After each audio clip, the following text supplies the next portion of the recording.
Hey there, welcome back. Well, I've had a lot of good feedback about these SONOFF water valves, and now they've just released a new version which has got two outlets, allowing you to control two individual pipes at the same time.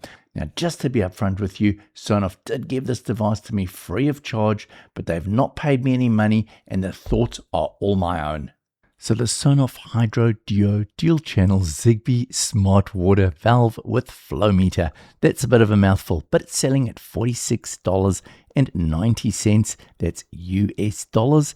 So the dual channel means that you can control two individual zones as you wish.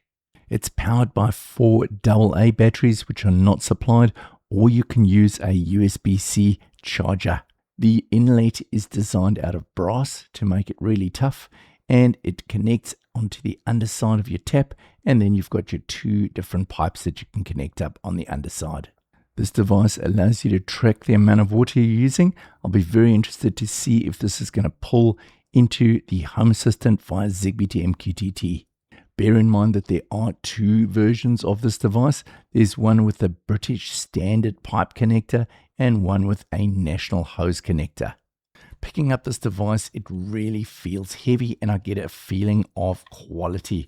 I really like the brass insert that they've put at the top here, and you've got this little mesh filter to stop any debris going in there.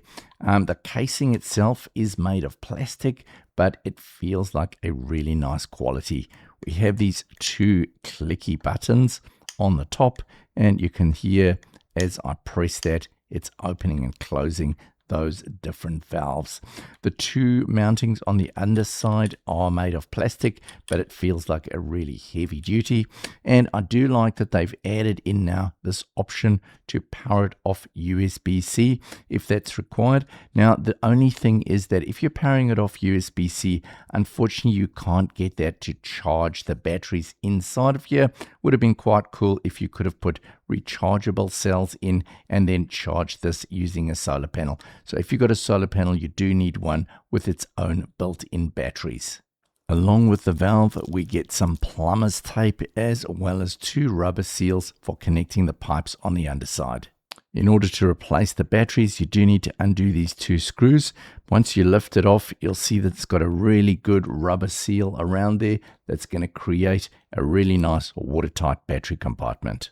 Once you've inserted the batteries, it will immediately go into Zigbee pairing mode. If you've left it for too long, you can just hold down the A button and it'll put back into pairing mode.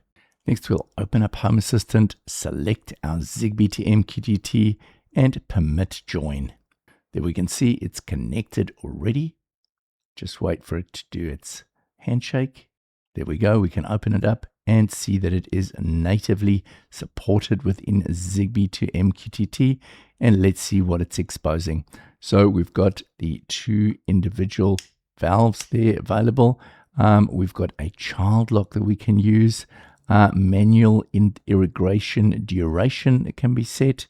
Amount in units, so we can actually select that it will only dispense a certain number of liters before it'll actually switch off. We've got a manual failsafe. Irrigation plan index, I'm not quite sure what that is. Irrigation loops, so we've got odd days, even days, day intervals, or weekdays individually for each of the 2 valves. Irrigation plan interval days, an endpoint.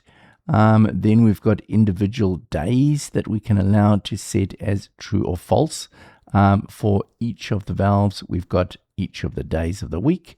Down the bottom here, we've got some hours. We've actually got, we can actually start dates and times for individual irrigation plans.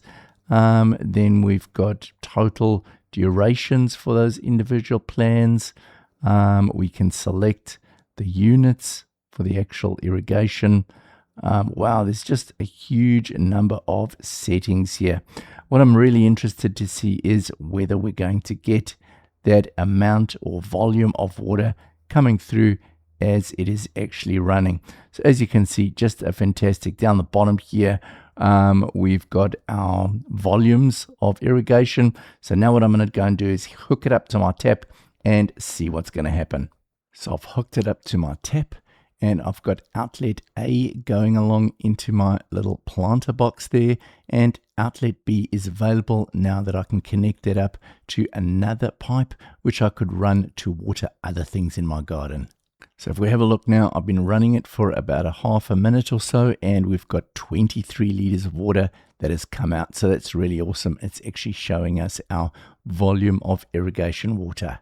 One thing I've noticed is that you can only have one channel operating at one time. So if you turn one valve on, the other valve automatically turns off. The other thing I noticed is that the irrigation volume, we only have one volume, so it can't actually calculate the volume on each of the channels individually. Next, I'm going to put the valve back into pairing mode and see how it works with the ZHA. So now I'll select Devices and Services, add an integration, and add a Zigbee device. And let's see how it does with ZHA. There we go. It's found the device and it's starting with the interview, configuring, and ready to use. So we'll select this as the garden. All right, so in ZHA, all we do is we have access to the two valves themselves, and we have the battery percentage. So if you're looking at getting into smart gardening, I think this is a really great option. I'm really impressed with the build and quality of this device. I love the Zigbee to MQTT functionality, having access to all of those different controls. I saw in there was even something for seasonal adjustments, so that when you go into winter, perhaps you're watering less than in summer.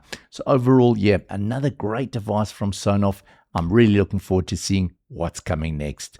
Have a great week, and if you've enjoyed this video, please like and subscribe, and I'll see you in the next one. Bye for now.